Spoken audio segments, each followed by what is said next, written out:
Buenas tardes, mi nombre es Martina Zapata Pérez y hoy día vamos a entrevistar a Jaime Pérez, que es mi tata, sobre el terremoto del 27 de febrero del 2010.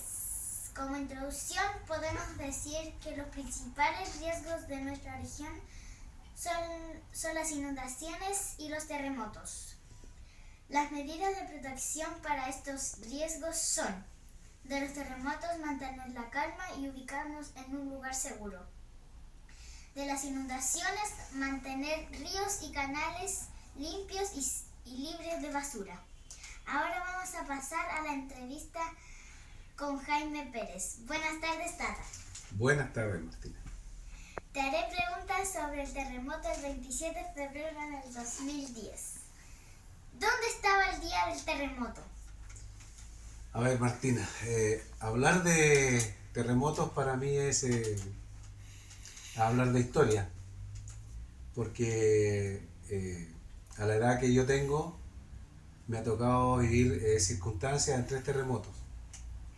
El terremoto de 1985 en Talca, un terremoto muy fuerte. El movimiento de ese terremoto fue un movimiento oscilante como el de un barco. Yo recuerdo que viví en la casa de mis padres y cuando sucedió esto, como a las 7:30 de la tarde,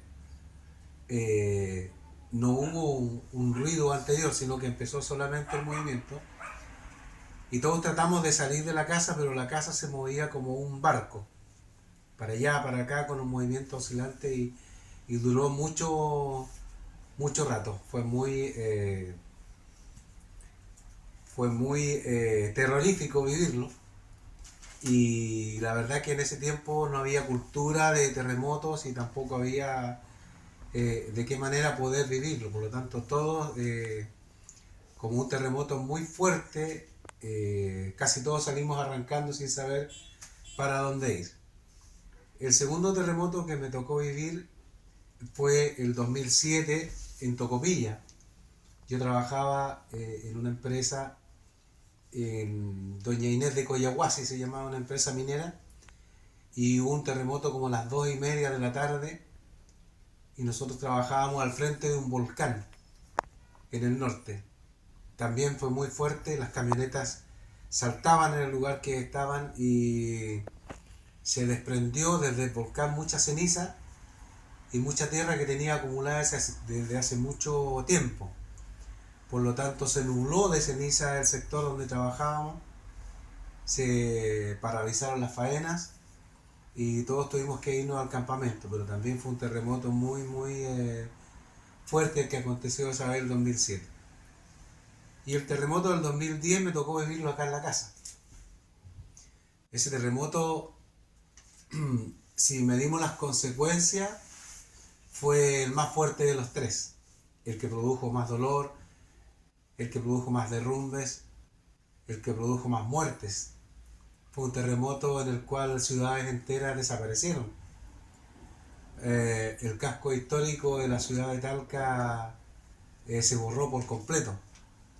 Muchas casas hasta esa fecha todavía eran de adobe, los techos eran de tejas y muchas de esas casas antiguas que existían en la ciudad de Talca y en los alrededores y en las partes de campo de la séptima región, esas casas cayeron todas por efecto de ese terremoto. Recuerdo que en ese tiempo yo trabajaba en Santiago, había llegado hace poco rato, habíamos tenido una reunión familiar y obviamente ya nos habíamos ido a acostar cuando empezó el terremoto del 2010, pero fue una fecha que da miedo igual recordarla, porque si bien sabemos que Chile es un país sísmico, se nos olvida cuáles son las medidas a tomar en ese momento.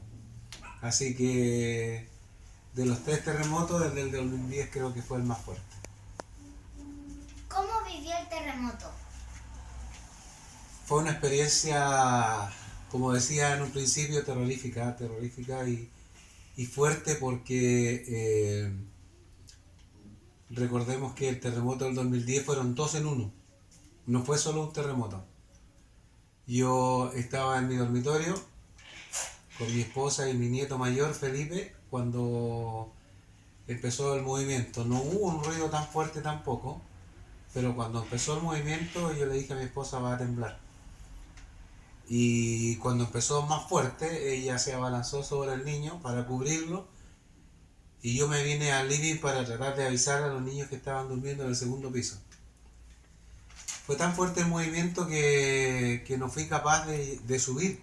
Llegué solamente aquí a la punta de la escala, de la puerta, y de ahí ya no fui capaz de subir porque como que en un momento el movimiento se detuvo y después vino un remesón o un golpe muy muy fuerte. Yo traté de mirar por la ventana, me acuerdo, y nosotros teníamos una palmera en el jardín que hacía unos movimientos que de verdad daban miedo porque como que la palmera se acercaba y quería chocar con la casa. Fue un terremoto muy fuerte y recién cuando pudo detenerse un poco pudimos ver hablar a los niños para que bajaran, pero lo viví de una forma con mucho temor, con mucho miedo. ¿Qué medidas de protección tomó en ese momento? Uy, hablar de medidas de protección en ese momento. ¿De protección, dijo? Sí. Lo que más me acuerdo, lo único que pudimos hacer fue cortar el gas, porque la luz se cortó inmediatamente. Eh, Fueron unos chispazos que hubieron cuando empezó el movimiento telúrico y la luz se cortó inmediatamente. Y a posterior también se cortó el agua, por lo tanto no fue necesario cortarla. Y tampoco podíamos movilizarnos mucho dentro de la casa porque con el movimiento se escuchaba cómo se caían los cuadros, cómo se caían las botellas, cómo se caían los relojes colgantes, cómo se caían toda la losa de los muebles de la cocina, por lo tanto era intransitable poder caminar y poder ir a cortar el agua o ir a ver lo que estaba sucediendo. Así que tuvimos que quedarnos todos acá, armar camas en el living y poder esperar que amaneciera ese día porque fue una noche de mucho miedo para todos. ¿Cuáles fueron sus miedos? Bueno, creo, como te decía antes, que de los 3 terremotos que vivió este fue el más fuerte. Como el segundo piso de la casa es de madera, uno piensa que esto se va a quebrar, se va a demoler, tú sientes que se caen las cosas. Mira hacia afuera y ves que los postes se mueven para lado a lado, que los cables se mueven, que había un silencio total, que había una oscuridad, que había una luna tremenda afuera. Y uno de los principales miedos es que la verdad la casa se hubiese caído, pero gracias a Dios no ocurrió en ese caso. ¿Qué pasó al otro día del terremoto? Bueno, una de las esperanzas que teníamos es que pudiésemos llegar al otro día, ¿no?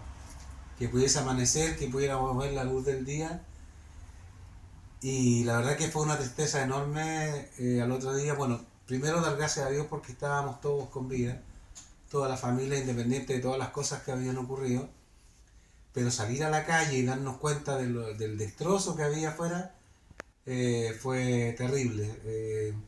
A nosotros nos tocó ir a dejar a mi hijo y a nuestra nuera al sector norte de Talca.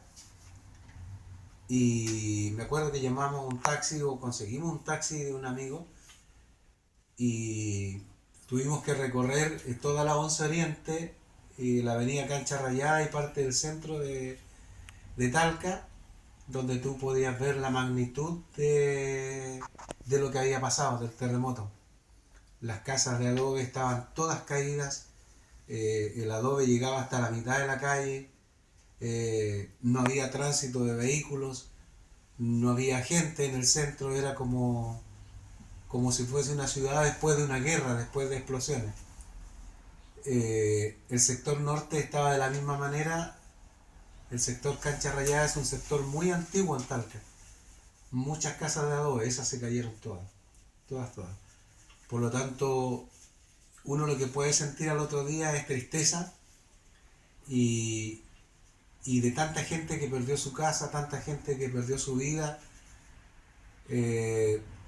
tantos vehículos destrozados porque habían casas que cayeron arriba de vehículos estacionados.